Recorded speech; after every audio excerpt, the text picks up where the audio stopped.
Avete mai avuto un pensiero che continua a tornare come un disco rotto, l'idea fissa di cui già parlavo nel video sulla fissazione? Oppure un'emozione che vi dà fastidio, tristezza, rabbia? Per Freud questo significa che il pensiero non è ancora stato elaborato. Sono Carlo Arrigone, sono uno psicanalista, sono qui per raccontarvi l'attualità della psicanalisi, aiutarvi a comprendere meglio Freud e vedere come questo ci aiuta nella vita di tutti i giorni. Oggi parliamo di elaborazione del pensiero e ne parlo rispondendo a alcune domande che ho ricevuto proprio su questo tema, perché qualcuno mi chiedeva: ma cosa vuol dire elaborare con parole semplici? Cosa vuol dire? Bene, oggi vi risponderò con alcuni esempi, però prima un concetto o due fondamentali di Freud, che ha parlato di elaborazione e di rielaborazione nel suo saggio Ricordare, ripetere, rielaborare. Benissimo, in questo saggio Freud diceva che il paziente spesso ripete invece di ricordare. Perché? Perché non vuole elaborare o non sta elaborando. Attenzione però, cosa vuol dire elaborare? Non è solo un pensarci su. Secondo Freud, il pensiero è un'azione in prova. Vuol dire che noi proviamo un certo tipo di soluzione a un problema, a un'idea fissa, la testiamo per così dire. Se il test non va bene, dobbiamo riprovarci, rielaborare, finché non troviamo quel pensiero che funziona. Funziona vuol dire che sblocca qualcosa, non solo la ragione, ma anche l'emozione, ma anche il vissuto della persona. Quando noi non elaboriamo, rimaniamo fissati nella ripetizione. Sarà capitato anche a voi di ripetere sempre gli stessi errori senza capire perché non riuscite a venirne fuori. È perché non avete ancora elaborato dove sta l'errore. Allora, quando noi non elaboriamo, rischiamo di agire in automatico, quello che Freud diceva agire senza pensare, quello che oggi si chiama passaggio all'atto o gli inglesizzati dicono acting out, passaggio all'atto, senza passare dal pensiero. Ad esempio, ci sono delle persone che si stupiscono quasi o si maledicono da un certo punto di vista perché scelgono sempre i partner sbagliati e lo sanno che sono sbagliati. Appena hanno ricominciato un'altra relazione con una persona che non va, si mandano a quel paese da soli perché faccio sempre lo stesso errore. Certo, non hai elaborato, ci vuole un nuovo punto di vista, un punto di vista che collochi diversamente la tua relazione. Facciamo un esempio su un nuovo punto di vista. L'ho già accennato, ma molto velocemente. Lo racconto un po' di più. Un paziente che ha ereditato da suo padre questo pensiero. Suo padre gli ha sempre detto di essere un disertore. Epoca di guerra, lui chiamato alle armi, scappa. Il treno dove lui doveva arrivare a destinazione per cominciare il servizio militare viene bombardato e tutti quelli che sono sul treno muoiono, ma lui era già scappato dal treno e diceva: io sono un disertore.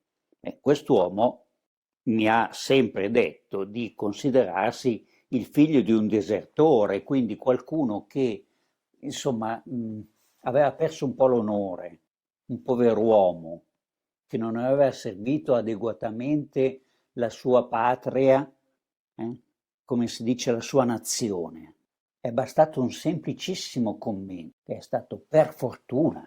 Dopo che io dissi per fortuna, quindi buttai lì un nuovo punto di vista su questa storia, lui disse: eh già, se mio padre non fosse sceso da quel treno io non sarei qui oggi, non ci sarebbe la mia famiglia. Ecco, un nuovo punto di vista. L'atto di scendere dal treno, considerato diserzione, in realtà è un atto eroico. Ha permesso un nuovo inizio, ha servito la patria facendo una famiglia, facendo dei figli. Poi c'è tutto il resto che si scoprirà, ma questo importa poco perché lui poi ha fatto il partigiano. Va bene, ma il nuovo punto di vista, basta una frase che sposta. Allora l'elaborazione poi rimane sempre del soggetto, è lui che dice, già, adesso ho capito, ha elaborato un pensiero sul suggerimento. Facciamo degli altri esempi che sono tipici, diciamo così, per tantissime persone. L'elaborazione del lutto, ad esempio, elaborare un pensiero di una perdita. Quante persone, o perché una persona è morta, o perché ci si è lasciati, se n'è andata, c'è una perdita. Freud, nel suo saggio Lutto e melanconia, diceva che o il lutto, la perdita, viene elaborata, oppure si passa alla depressione, melanconia. Com'è che si elabora un lutto? Cioè come si passa dall'attaccamento a una persona al distacco da quella persona per poter reinvestire su qualcun altro.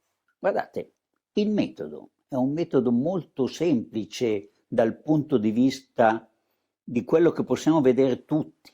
Tutti saprete cosa fa la Chiesa quando il Papa viene morto un Papa, se ne fa un altro. Nessuno nega che si è voluto bene a quel Papa, che è stato un faro per anni per tutta la Chiesa. Ma se quel Papa viene a mancare, bisogna sostituirlo con un altro. E non vuol dire schiacciare colui che è venuto a mancare, vuol dire semplicemente che qualcun altro rappresenterà quella figura. Pensate a quante volte non si riesce a fare questo passaggio, cioè di lasciare andare la persona che è venuta a mancare. Allora hai perso il marito o la moglie perché sei vedovo o vedova, ma non riesci a non pensare a quella, è insostituibile. La notizia è sostituibile anche il Papa. C'è una teoria dietro che devi abbandonare, la teoria dell'insostituibile, vuol dire una e una sola è la persona giusta per te. È una teoria falsa, non è vero. Morto un Papa se ne fa un altro. È un'elaborazione questa. Da che cosa te ne accorgi? Che il tuo affetto si sposta da un'altra parte. Se tu lasci cadere l'idea che è insostituibile, quella persona non può essere rimpiazzata. Tu lasci cadere quest'idea e vedrai che il tuo affetto va su un'altra persona. Quando capita, quando accade l'incontro. Faccio una variante di questo esempio parlando del caso di una donna che non riusciva proprio a trovare un uomo. Una bellissima donna, attraente, addirittura faceva delle sfilate di moda, niente da dire, ma non riusciva a trovare un uomo. Lo diceva anche molto chiaramente, io sono ancora innamorata di mio padre, che ormai era defunto, e quindi nessun uomo sarebbe mai stato all'altezza di suo padre. Allora, qui che cosa c'è che è bloccato, che è fissato, un pensiero che non va né avanti né indietro? È l'idealizzazione della figura paterna, idealizzazione romantica ovviamente, esclude tutta la questione sessuale. Questa idealizzazione per cui il padre è perfetto e l'innamoramento. Ecco, l'innamoramento in questo caso è evidente che è un errore. Tu da bambina eri giustamente, correttamente innamorata del primo uomo della tua vita, ma non ti sei mai staccata da quella cosa lì, da quell'affetto. Non sei mai riuscita a venire via da lì e portarlo da un'altra parte. Allora, finché rimani innamorata e non passi all'amore, non puoi uscire da quella situazione. Quindi vedete che spesso dietro un pensiero che non viene elaborato c'è una teoria, bisogna individuare la teoria per poter accedere a un nuovo punto.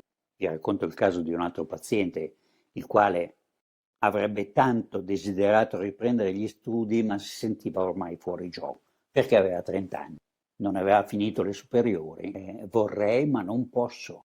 La teoria che ormai sono fuori gioco. È passato il tempo. Quando si è reso conto che poteva farlo, che il tempo non era passato, che c'era sempre una possibilità di riprovarci, di farlo perché gli piaceva, perché gli interessava, ha ripreso gli studi sono andati talmente bene che gli hanno cambiato la vita. È possibile. Quello che prima era pensato come impossibile è diventato possibile. Il lavoro mio come analista è stato solo quello di fargli vedere che poteva pensarci. Doveva smettere di pensare impossibile. Ti faccio un altro esempio abbastanza comune.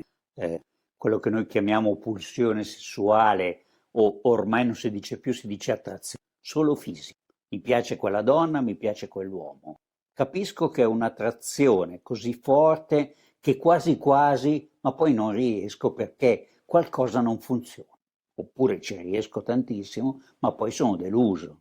Cos'è che non funziona? Non funziona l'idea che possa esistere un'attrazione sessuale che si allontana, distacca dall'affetto, dal rapporto.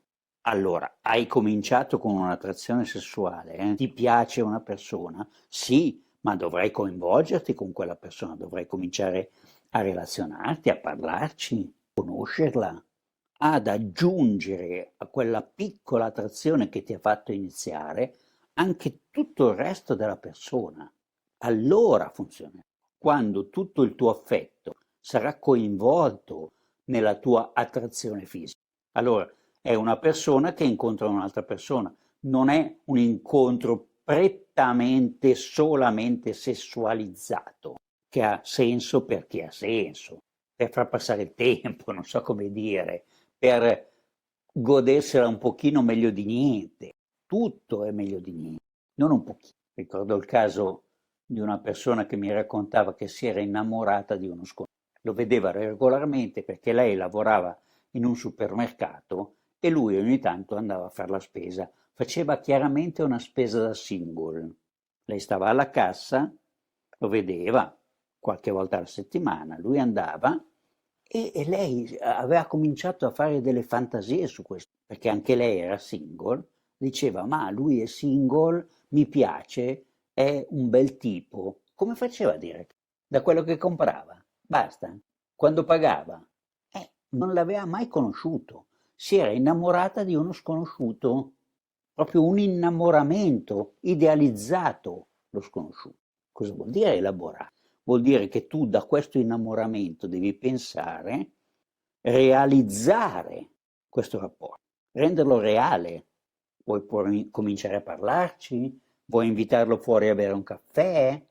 Provi, riprovi. Dopo sarà reale. Quando avrai conosciuto questa persona e avrai verificato, ecco il pensiero in prova che ti permette di fare il test. Voglio incontrarlo veramente? Questa donna non l'ha incontrato. Perché? Perché non c'era un vero desiderio, perché era un pensiero idealizzato che però non elaborava nulla, non voleva incontrare. Un'ultima precisazione importante, attenzione però che l'elaborazione spesso è una razionalizzazione, cioè noi elaboriamo solo con il pensiero senza che tutto il resto, l'emozione, l'affetto, il corpo siano coinvolti. Cerchiamo di rendere le cose razionali, ci diamo una spiegazione logica, coerente col nostro stile di vita, con il nostro modo. Quindi l'ultimo esempio che faccio è su un caso che avevo già raccontato di un uomo vedovo che è morta la moglie da alcuni anni e incontra una donna che le piace. Benissimo. In questo incontro lui pensa di aver superato il lutto della moglie, di essere riuscito a non pensarla più come indispensabile. Sì, ma c'è un ma. Nell'incontro con questa donna, che va avanti alcuni mesi, a un certo punto lui fa il grande passo che dovrebbe essere il segno della sua elaborazione del lutto. La fa entrare in casa sua, la fa dormire nel letto matrimoniale, gli propone di uscire mettendosi addirittura i vestiti della moglie. È una razionalizzazione. Lui sta cercando di vedere in questa nuova persona l'immagine di sua moglie, perpetuata. Non è una vera elaborazione, non ha cambiato il punto. Rivede sua moglie in quella donna. Allora, conclusione, prova a pensare anche tu, se c'è qualche pensiero su cui ti sei fissato, ho fatto un video sulla fissazione, se ci sono dei pensieri che sono bloccati a delle teorie, li riconosci? Io spero in questo modo di aver risposto alla domanda sull'elaborazione cercando di fare alcuni esempi che provano a semplificarlo. Se ancora non basta, fatemelo sapere. Nel frattempo iscrivetevi al canale. Questa serie di Lo psicanalista risponde serve proprio per questo, per le vostre domande. Nel frattempo, pensaci.